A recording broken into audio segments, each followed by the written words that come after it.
everybody, I hope you're still doing well. Our friend for this video is Boswell. He's going to listen to this story with us, as long as he doesn't run away. We'll see how it goes.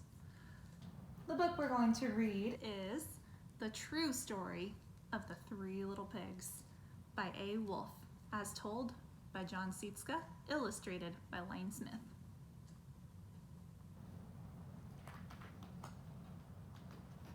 The True Story of the Three Little Pigs. Stay here. Stay.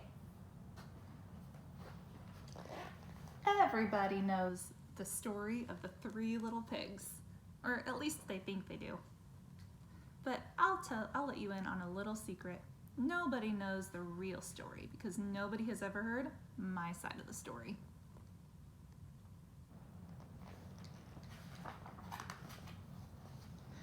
I'm the wolf, Alexander T. Wolfe. You can call me Al. I don't know how this whole big bad wolf thing got started, but it's all wrong. Maybe it's because of our diet. Hey, it's not my fault that wolves eat cute little animals like bunnies and sheep and pigs. That's just the way we are. If cheeseburgers were cute, folks would probably think that you were big and bad too.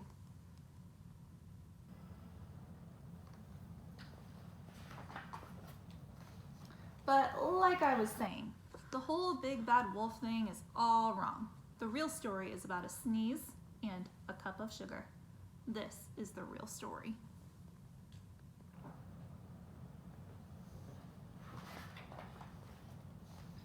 Way back and once upon a time, I was making a birthday cake for my dear old granny.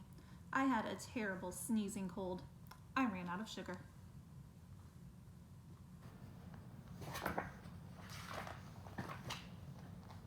So I walked down the street to ask my neighbor for a cup of sugar. Now, this neighbor was a pig, and he wasn't too bright either. He had built his whole house out of straw. Can you believe it? I mean, who in his right mind would build a house of straw?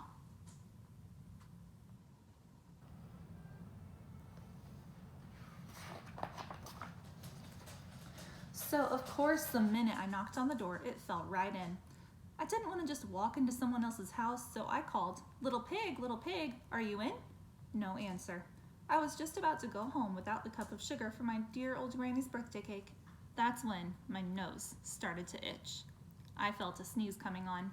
Well, I huffed and I snuffed.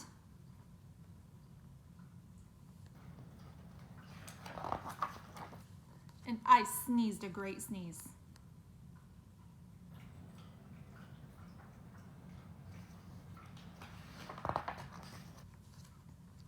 And you know what?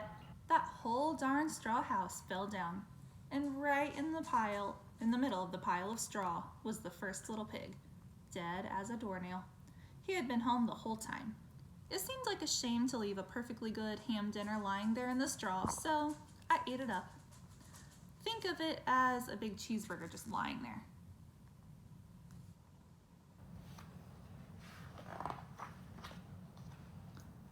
I was feeling a little better, but I still didn't have my cup of sugar, so I went to the next neighbor's house. This neighbor was the first little pig's brother. He was a little smarter, but not much. He had built his house of sticks. I rang the bell on the stick house. Nobody answered. I called, Mr. Pig, are you in?" He yelled back, "Go away, wolf, you can't come in. I'm shaving the hairs on my chinny chin chin."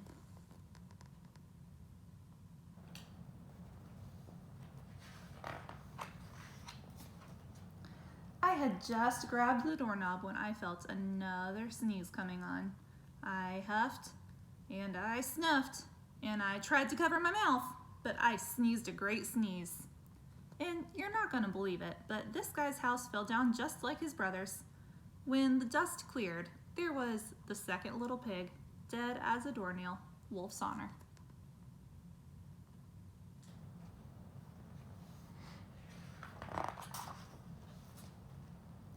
Now, you know food will spoil if you just leave it out in the open, so I did the only thing there was to do. I had dinner again. Think of it as a second helping. I was getting awfully full, but my cold was feeling a little better, and I still didn't have that cup of sugar for my dear old granny's birthday cake, so I went to the next house. This guy was the first and second little pig's brother. He must have been the brains of the family. He had built his house of bricks. I knocked on the brick house. No answer. I called, "Mr. Pig, Mr. Pig, are you in?" And do you know what that rude little porker answered? "Get out of here, wolf. Don't bother me again."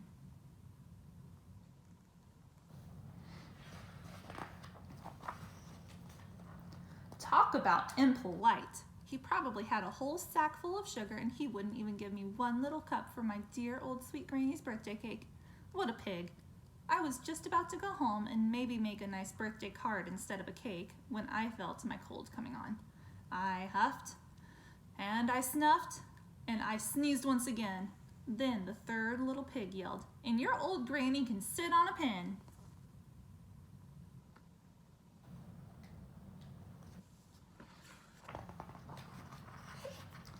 Now, I'm usually a pretty calm fellow, but when somebody talks about my granny like that, I go a little crazy.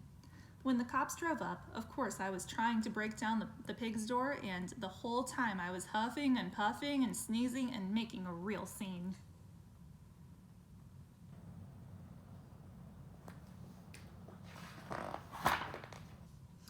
And the rest, as they say, is history. The news reporters found out about the 2 pigs I had for dinner. They figured a guy going to get a cup of sugar didn't sound very exciting. So they jazzed up the story with all of that huff and puff and blow your house down.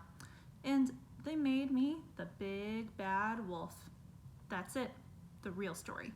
I was framed.